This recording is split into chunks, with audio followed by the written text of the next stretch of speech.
Long ago, when comfort was still a dream and the nights of winter felt endless, humanity learned what true cold meant. The wind whispered through the empty trees, and darkness covered the land like a silent ocean. There were no blankets, no walls, only a small fire flickering between stones, trying to stay alive until morning. People slept close to one another, sharing what little warmth their bodies could create. The ground was hard, the air sharp, and the smoke filled the cave with the smell of survival. Sleep was not a gift. It was a fragile escape from the frost that never slept. Outside, the wind carried the sound of a world frozen in silence. And yet, within that dim orange glow, humans found the first hint of safety. The first moment when darkness was no longer their enemy, but a place to rest and dream of dawn. As winters grew colder, humans began shaping the earth itself into shelter. From mud and straw they built small huts, their walls thick and rough, yet stronger than the wind. Inside, a faint fire burned at the center, smoke rising through a hole in the roof, painting everything in a soft haze of gray. Families gathered close, their faces lit by the trembling glow, whispering quietly while the flames fought the dark. The nights were long, the air damp, and the smell of ash clung to every breath. Children stretched tiny hands toward the fire, watching sparks disappear into the smoke. Warmth lasted only a while before the cold returned, creeping through cracks in the clay. Sleep came slowly, wrapped in the sound of the wind and the promise that the fire would last until dawn, the fragile hope that kept them dreaming through another frozen night. When the cold became unbearable, humans turned to the remains of the hunt for comfort. Animal hides, thick and heavy, became the first blankets of winter.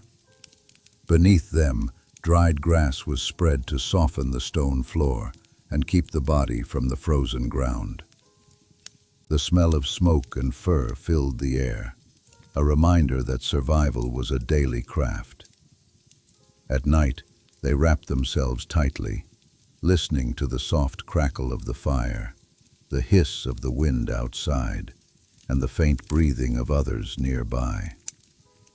The world beyond the cave was silent, endless, and cold. Inside, the warmth was small but alive, a fragile island in a sea of frost. Sleep was never deep, never safe, but it was enough. Enough to dream for a moment of sunlight, or of green fields they had never seen.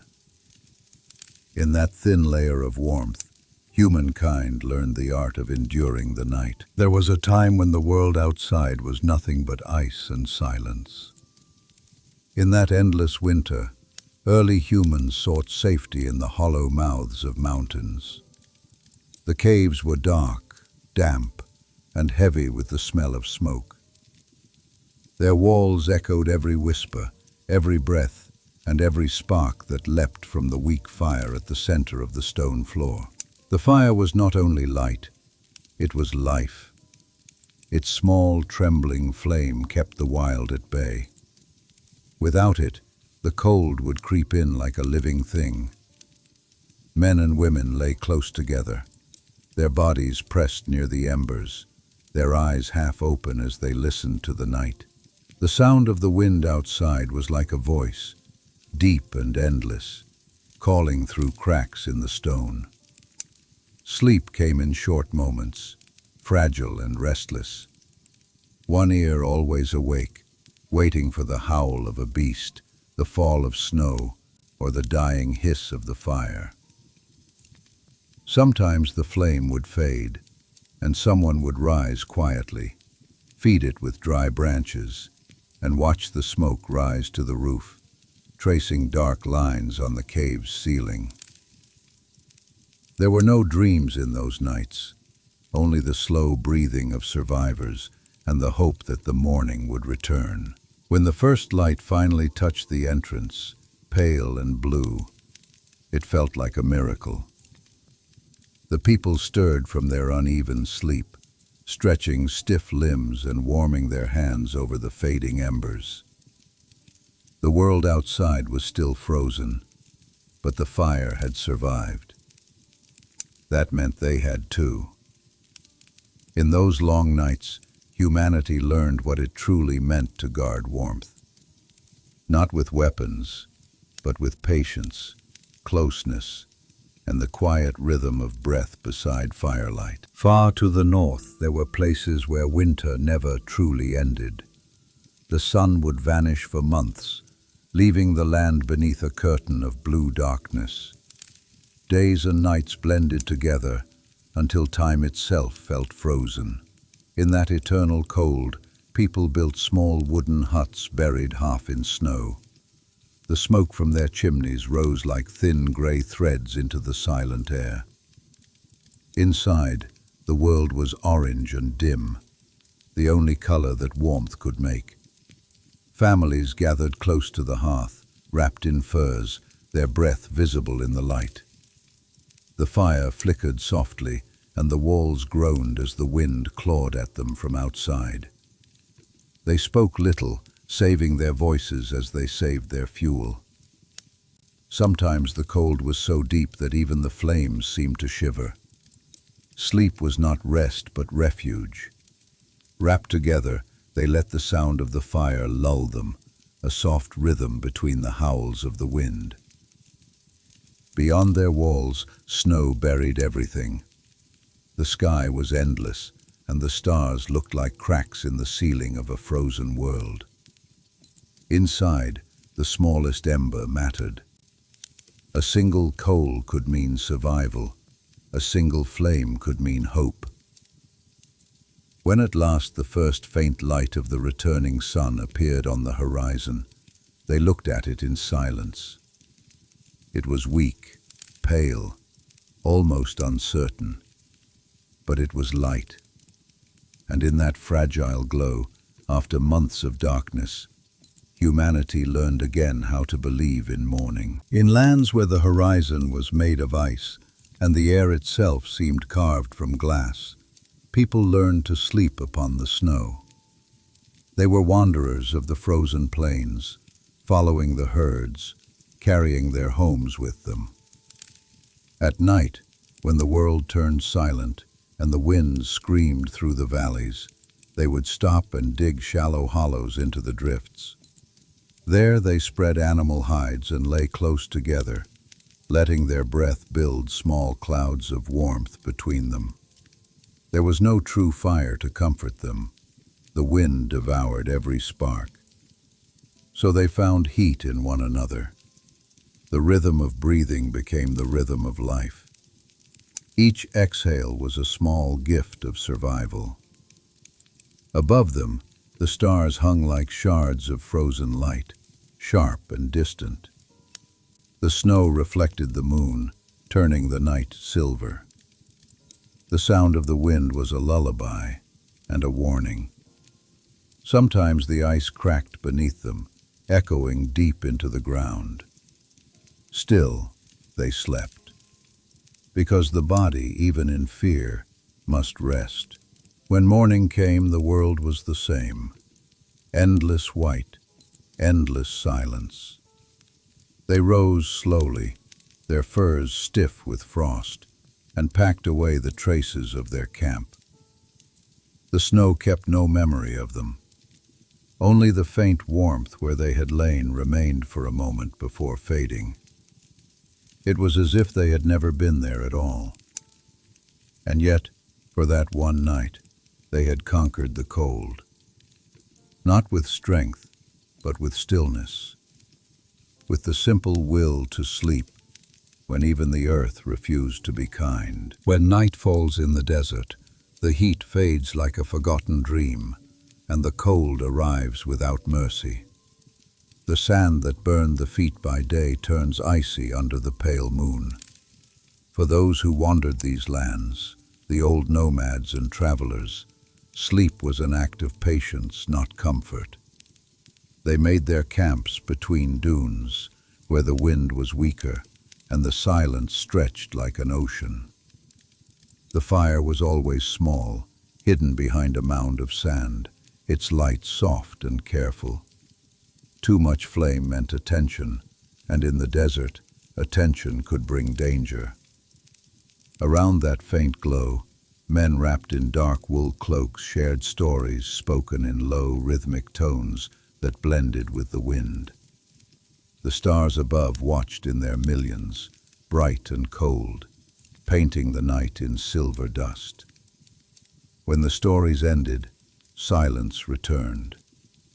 Each man lay upon his rug or fur, pulling the edge of his cloak over his face, breathing into the warmth he had made for himself. The sound of camels shifting, the whistle of air through the dunes, the faint crackle of firewood. These were the lullabies of the desert. Sleep there was not deep nor safe. It was a fragile truce between body and wind, between man and the endless emptiness. Yet under those stars, something sacred existed. The stillness had its own kind of peace, and the cold its own kind of purity. When the first light of dawn brushed the dunes with gold, the nomads rose, shook the frost from their cloaks, and left behind only footprints, small marks of warmth in a land that forgot everything by noon. In the ancient forests where winter ruled and shadows never rested, people learned that fire was not only warmth, it was a guardian.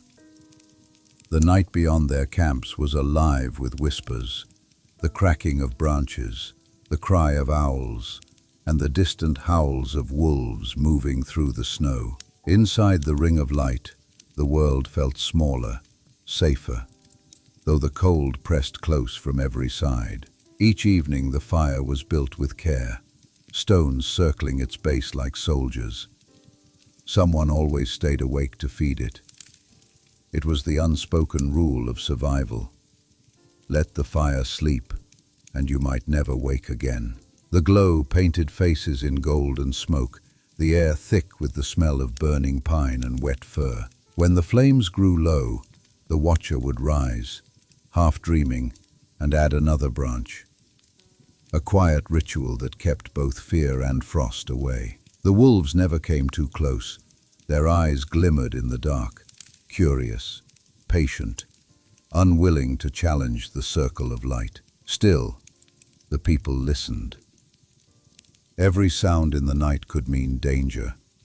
Every silence could mean something waiting. Sleep came in fragments, brief moments between the creak of the trees and the hiss of the fire. And yet, there was peace in that rhythm. The breath of humans, the crackle of flame, the whisper of snow. They were not masters of the wild, not yet, but they had found their weapon, a small light that refused to die. By dawn, the wolves were gone, and smoke drifted through the pale air. The world was cold again, but the fire had survived another night, and with it, so had they. As the centuries passed, humanity began to master the art of comfort. The cold still lingered, but people had learned to weave, to spin, and to soften the world around them. Wool became their shield, thick blankets woven by quiet hands beside the fire. Each thread carried warmth, patience, and the rhythm of long winter nights. Inside wooden cottages, the air was filled with the gentle hum of spinning wheels and the crackle of hearths. The smell of smoke mixed with the scent of wool and damp wood. Sleep came easier now. Beds were still hard, but covered with soft layers that held the body like memory. Families slept close together beneath shared blankets, the air warm with breath and comfort. Then came feathers, a discovery so simple, yet so luxurious, that it changed the nature of rest itself. People gathered them from birds, sewing them carefully into cloth sacks. The result was astonishing, light, soft, and alive with warmth. For the first time, the human body could rest without shivering. The bed was no longer a place to endure the night. It became a place to dream. In those rooms lit by candles and firelight, surrounded by the hum of the night wind, sleep transformed from survival into something sacred. The walls kept the storms outside, and inside, the world was golden. The wool, the feathers, the gentle light, all spoke of a new kind of triumph. Humanity had not escaped the cold, but it had learned to tame it. One blanket, one dream at a time. In the quiet villages of the Middle Ages, warmth was a treasure guarded carefully through each winter. The homes were small and built from thick clay and stone, their walls rough, but strong enough to hold a little heat. At the center of every house stood a clay oven, its mouth glowing like a small sun.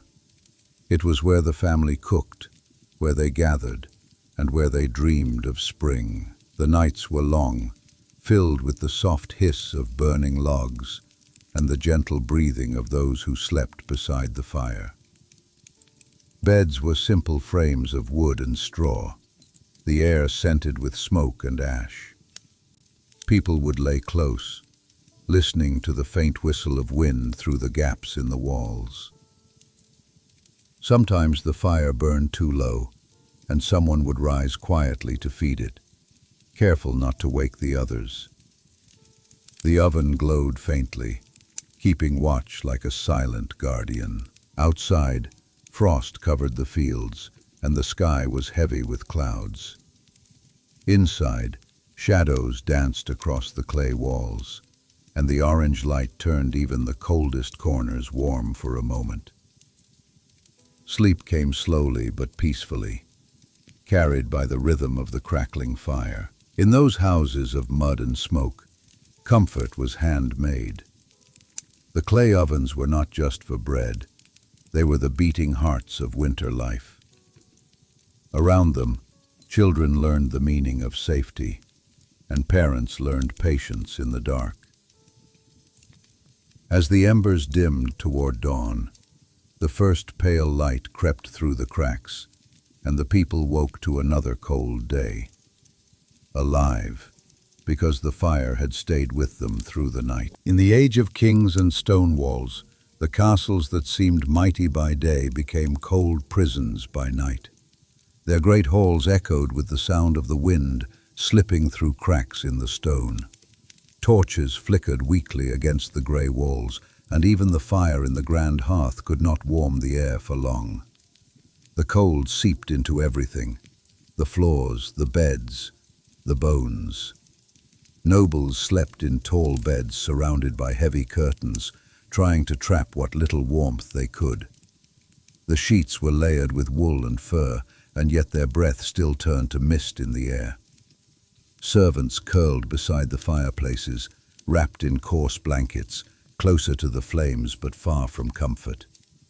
Outside, snow gathered on the window ledges and howled across the towers, a reminder that even stone could not keep winter away. The nights were long in those castles. The fire crackled, tapestries swayed gently on the walls, and the sound of footsteps echoed through empty corridors. Sleep came slowly, heavy and cold, like a guest no one truly invited. Still, there was something strangely peaceful about it. The stillness, the faint orange light, the sense of waiting for spring. When dawn arrived, it came grey and tired. Frost covered the windows, and the servants moved quietly through the halls, tending the fires once more.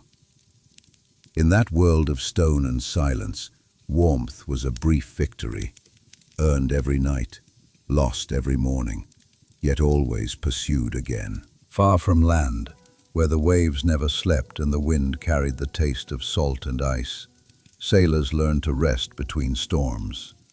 Their beds were narrow planks and damp ropes, their blankets rough as the sea itself.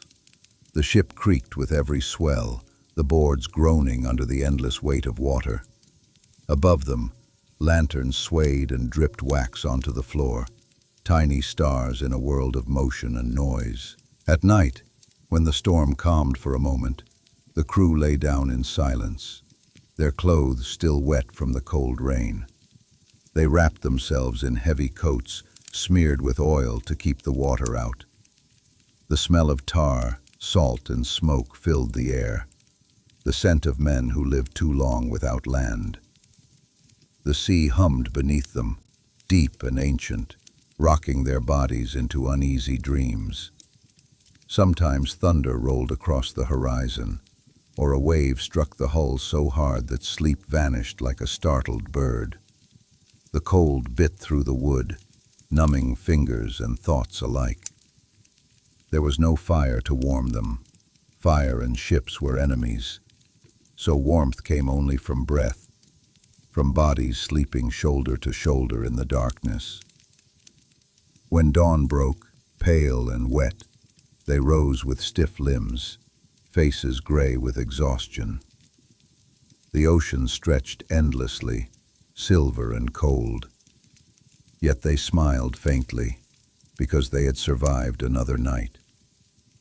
In that vast, merciless world, survival itself was a kind of sleep, short, fragile, and always followed by another storm. Long before medicine filled glass bottles, warmth was brewed in clay cups.